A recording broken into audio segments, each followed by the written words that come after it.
Hello, welcome to Royal Black and Elite. I'm Lady TrenettWilson, your lecturer and social historian. I want to thank everybody for joining me. You all, this one here, let me tell you, it is something else. We're going to talk about a man today that was a great poet. He lived in Russia. Who ever knew that people of African descent were in Russia? But he was, and he was a nobleman. However, on a cold November morning, one of Russia's preeminent novelists and poets, and his name was Alexander Pushkin, was in distress. You see, there were rumors that his beloved wife, her name was Natalia, was having a relationship with this man named George. Now, he was also having problems financially as well. And so the decision that he made to deal with these rumors between George and his wife ended up being fatal. So I want to thank everybody for joining me. Don't forget to hit that like, share, and subscribe. I can't thank you all enough for your support of these wonderful Royal Black and Elite stories and history lessons that I give you here. And this one is so interesting. So we've laid the groundwork. He's mad. He's found out that his wife is having an affair. And so let's back up a little bit and find out who this man was. Now, Alexander Pushkin was born in Russia, and he's a Russian nobility in Moscow on June the 6th, 1799, to Sergei Pushkin.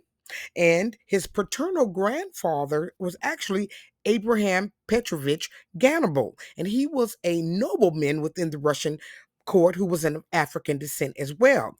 And some say he was Queen Charlotte's father. So I left the link down below so you can check that story out. That was something else. So Pushkin published his first poem at only 15 years old. And by the time he had graduated from high school, he was highly esteemed within the literary scene. Now, Pushkin, he was young and he was a spitfire and he was a liberal. So he would rail against the government and his poems were very radical, which did not endear himself to the government. And he found himself exiled for 2 years. So he was always getting in trouble from 1824 to 1826. So he was always having problems. But in 1823, he wrote two poems that really brought him acclaim. One was called "The Prisoner of the Caucasus" and "The Fountain of Bakasharara." That probably was wrong, but at least I did try.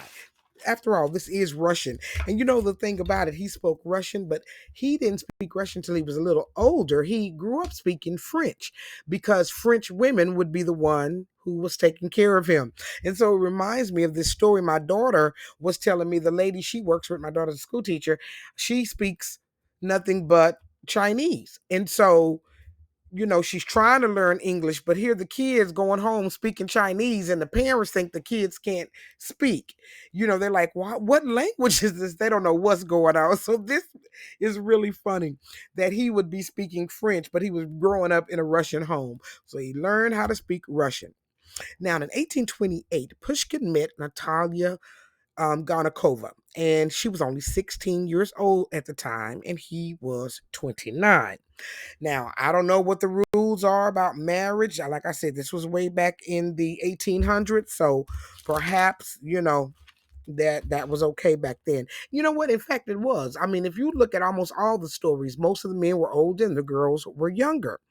Now, they were married on February the 18th, 1831. They had to wait a little while because a cholera broke out, and so they had to wait until all of that had passed.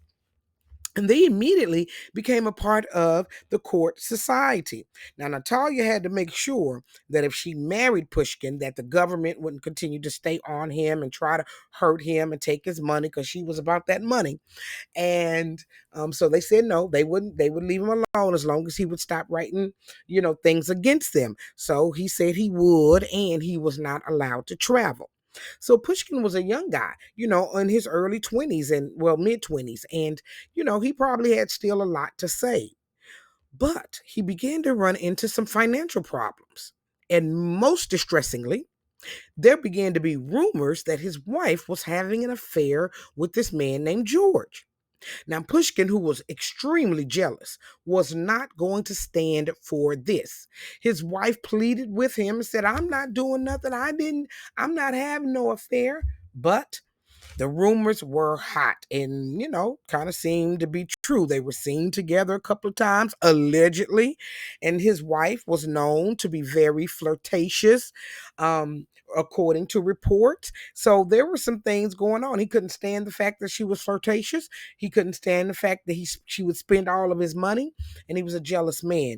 And wait till you see what she did to this man at the end of his life. So let me tell you what he did. He goes to George. He writes him this letter. And he says, you know what? I'm tired of this. I'm tired of hearing these rumors. I don't like the fact that people are saying you are with my woman, and I am going to do something about it. Y'all, we acting a fool like this in Russia in the 1800s. This is too much. So he challenges the man to a duel. You heard me right. A duel. Now, I can't understand the whole meaning of a duel because if you get unalived, then he gonna be with your wife anyway. But Pushkin, there was no turning him around. People tried to prevent him from doing this, begged him, please don't do this. You could lose your life. But he didn't want to hear it. And so he said, I'm going to do it. So they had rules back then, and they met on February the 8th at the Black River. Ironic, huh? Now, the rules were that they had to stand a certain number of feet apart, that they chose. So they stepped a little closer. And then the other rule was that one would have a chance to fire.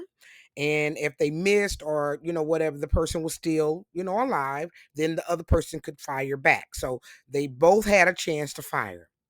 So George fired first, hitting Pushkin in the stomach. And then Pushkin fired back. But he only hit George in the arm and he barely wounded him. However, Pushkin was mortally wounded. It took him 2 days to pass, and he passed away at only 29 years old from the wound itself, from where he had been pop out. So his wife, I told you how she acted at the end of his life. His wife, she was so disrespectful to him, allegedly. She did not follow his wishes to be buried in his chamber cadet uniform, in a uniform that would have showed him respectful, because Pushkin was a very proud, obviously, a man, and he asked to be buried in this uniform. But instead, she buried him in a evening dress. Yes, she did. You heard me right. She buried this man in an evening dress. Maybe she felt like he didn't deserve the uniform because he lost or something. I don't know. But wow. So you think she was having that affair? I think that, we don't know, but I think that I wouldn't have let my husband do that. I mean, oh my goodness, this is terrible. He lost his life, you all. Now, Russia has two museums in his name, and they really love Pushkin. They had several people who showed up to his funeral. Even though George tried to marry Natalia's sister, Pushkin was not having it. He really pushed for this duel, so he really didn't have a choice. But, it's just sad that the young man's life ended like that. So, did you know there was a nobleman in Russia? He was known as the greatest poet and writer in their history. Did you know that he was of African descent? Well, I hope that you enjoyed today's lesson. This one was a request. Again, I had done this story some years ago, and I wanted to share it with you because it's just such a great story. Sad story, but still, we learned a lot. Now, I thank you all for joining me for another great episode of Royal Black and Elite. Continue to press down below so that you can continue to learn. I've left his dad's story, y'all. Please go down and listen to his story. So I'll see you again. Have a wonderful, blessed day.